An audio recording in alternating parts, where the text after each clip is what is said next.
आज महाराष्ट्रामध्ये पुन्हा एक खूप अशी भयानक घटना परत घडलेली आहे, की मुली पुन्हा एकदा सेफ आहेत की नाही, सासरी त्या सेफ आहेत की नाही, हे प्रश्नचिन्ह परत एकदा आलेलं आहे.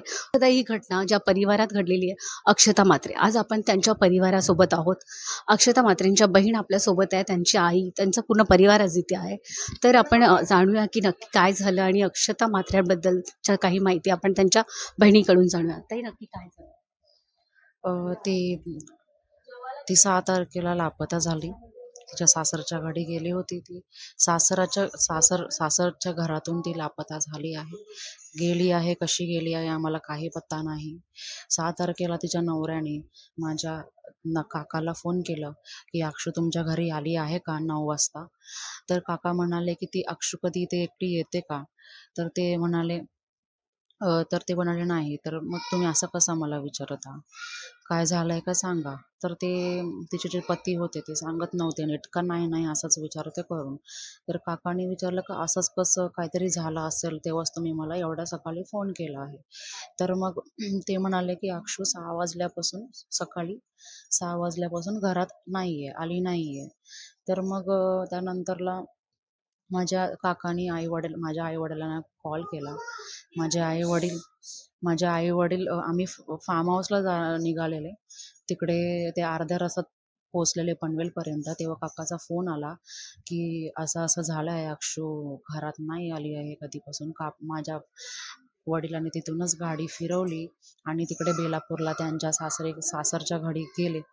तर मग तिचे पती आणि माझे पप्पा दोघे मिळून मिसिंग कंप्लेंट करायला गेले NRI पोलीस स्टेशनमध्ये, बेलापूरचा जो आहे तिकडे.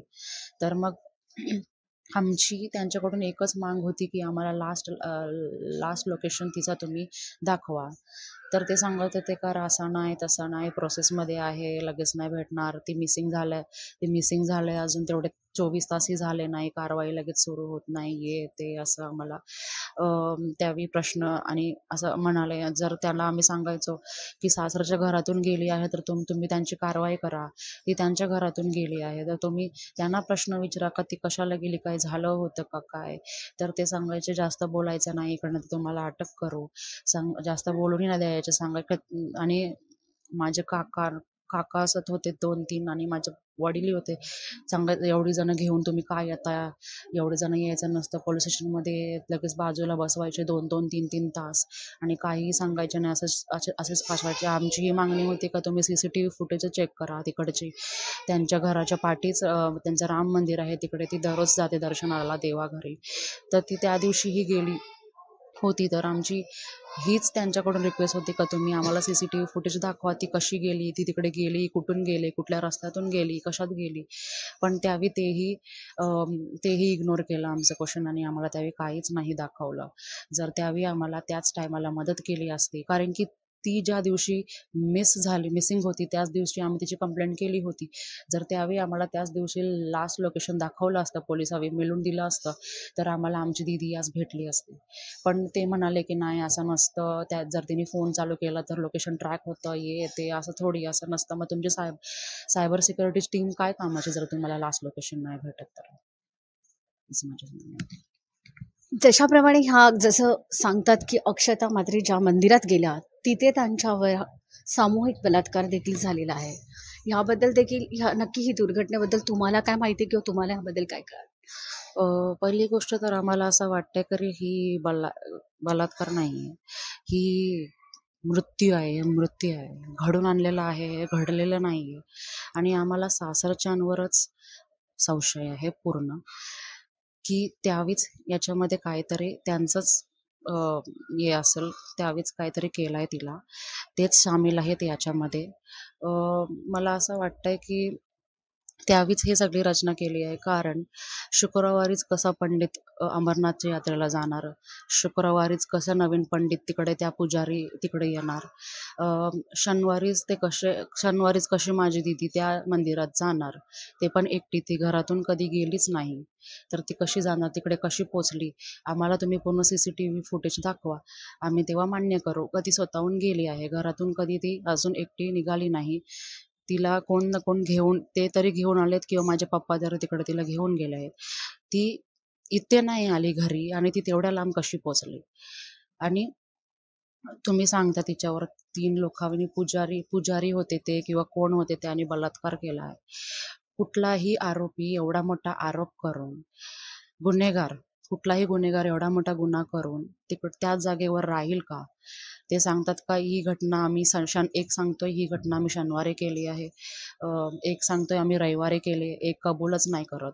तर मग तुम्ही कधीही ती घटना केली, आम्हाला तिची बॉडी भेटली कधी मंगळवारी, मग तुम्ही 4 दिवस त्याच जागेवर राहणार का? गुन्हेगार 4 दिवस त्याच जागेवर राहणार, पोलिसांची वाट बघणार का की तुम्ही या आणि आम्हाला पकडा? आणि ठीक आहे तुम्हाला भेटले ते गुन्हाही लगेच कबूल करतील का आम्ही एवढा मोठा गुन्हा केला आहे?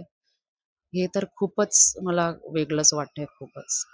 मला असं वाटतं का हे सगळं रचलं आहे. त्यांना ते सगळं मला तर वाटतं सासूरवाड्यांचीच खेळ आहे, असा माझा संशय. ताई, आता ह्यापुढे तुमची मागणी काय? अक्षताला न्याय मिळवून देण्यासाठी तुमची नक्की तुमचं पाऊल काय असेल आणि काय मागणी असेल? माझी हीच मागणी आहे की माझ्या दीदीला न्याय मिळाला पाहिजे. जे खरे गुन्हेगार आहेत त्यांना पकडून फाशीची सजा झाली पाहिजे. सासूरवाडीच्या लोकांवर ही खूप मोठी कारवाई आणि तेवढीच मोठा शिक्षा त्यानेही भेटली पाहिजे, कारण की तेही तेवढेच मोठे गुन्हेगार आहेत जेवढे ती लोक आहेत. जर तिचं छळच नसतं केलं त्यावेळी, मानसिक छळ नसतं केलं माझ्या दीदीचं, तर ती त्या घरातून निघालीच नसती आणि ही घटना घडली नसती. जर त्यावेळी आज माझ्या दीदीला माणसासारखी जगवली असती, सुनेसारखं वागवलं असतं, बायकोसारखं वागवलं असतं, वहिनीसारखं वागवलं असतं, मुलगीसारखं वागवलं असतं, तर आज माझी दीदी त्या घरातून निघाली नसती आणि आज तिच्यावर ही वेळ आली नसती.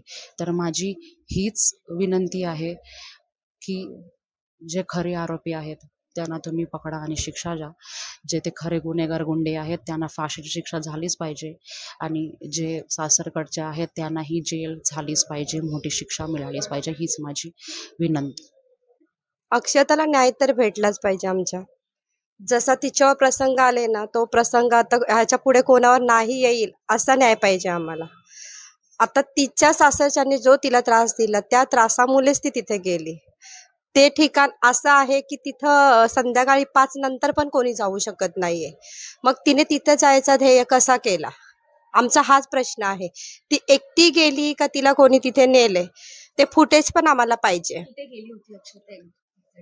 ती तिकडे खिडकाळीच्या मंदिरात गेलेली, ते गोळ गणपती म्हणून बोलतात, ते रानात जंगलात आहे वर, ते तिकडे गेलेली. आता ती म्हणजे तिच्या घरात काहीतरी नवऱ्याशी सासू सासऱ्याशी वाद झालं तिचं शुक्रवारी काहीतरी, खूप म्हणजे प्रमाणाच्या बाहेर. त्या रागाने ती दुसऱ्या दिवशी शनिवारी सकाळी 6 वाजता मंदिरात, त्यांच्या शेजारच्या मंदिरात गेली, राम मंदिरात. तिथून तिच्या मनात काय आलं काहीच माहित नाही आणि तिच्यासोबत कोण होतं ते पण कोणाला माहित नाहीये. मग ते पण आम्हाला पाहिजे. मग ती तिथे गेली कशी? रागाने ती गेली. तिला वाटलं तिथे जाऊन मला जरा शांतता वाटेल.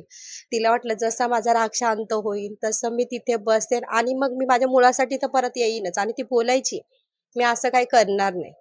मग हे असं का झालं? आणि मंदिरातले पुजारीच भक्षक बनले कशावरून? म्हणजे का म्हणून असं? ह्याच्यासाठी आम्हाला न्याय पाहिजे आणि तो भेटलाच पाहिजे. आम्हाला नाही भेटला आम्ही रस्त्यावर उतरू. आणि पोलिसांना पण आम्ही हे सांगतोय का त्यांनी आम्हाला न्याय द्यावा. पोलिसांकडे काय मागणी केली? आम्ही पोलिसांकडे, ती जशी निघाले घरातून तसं आम्हाला तिचं फुटेज पाहिजे. जशी कुठे गेली, कुठून कशी गेली, कोणासोबत गेली, हे सगळं फुटेज पाहिजे आम्हाला तिचं. पण पोलीस देत नाही आम्हाला. पोलीस सहकार्य करतात नाही करत, सहकार्य अजिबात करत नाही. जर त्यांनी आधीच सहकार्य केलं असतं ना आज अशी वेळ नसते आली. जेव्हा शनिवारी तिचं ती गेली घर सोडून, तेव्हा तिची कंप्लेंट केली तेव्हा त्यांनी लक्ष घातलं असतं का बाबा आम्ही लक्ष देतोय.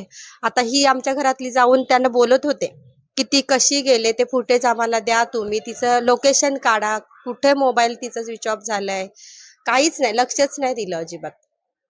म्हणून आम्हाला तिच्यासाठी लढायचंच आहे आणि तिला न्याय हा भेटलाच पाहिजे. न्याय नाही भेटला तर आम्ही सगळी रस्त्यावर लढणार. आम्ही तिला न्याय म्हणजे देणार, शेवटपर्यंत लढणार. आणि न्याय हा भेटलाच पाहिजे. आणि ही गोष्ट कुठल्याही मुलीबरोबर परत होणार नाही, हा अशीही आम्हाला मेसेज द्यायचा आहे. की कुठल्याही मुलीच्यावर असा जर अन्याय होत असेल तर तुम्ही सहन नका करू. तुम्ही भांडा, तुम्ही लढा, तुम्ही कंप्लेंट करा, तुम्ही घरच्यांना सांगा. हे नॉर्मल नाहीये असं जगणं. मी तुम्हाला असं सांगते. जर तुम्हाला छळ करत असतील, जर तुमच्या घरात पैशांची मागणी होत असेल, जर तुम्हाला तिकडे रिस्पेक्ट नसेल, तर तुम्ही तुमचा तिकडे राहून फायदा नाहीये. तुम्ही सरळ आपल्या आईबापाच्या घरी निघून या. असेच माझे म्हणणं आहे.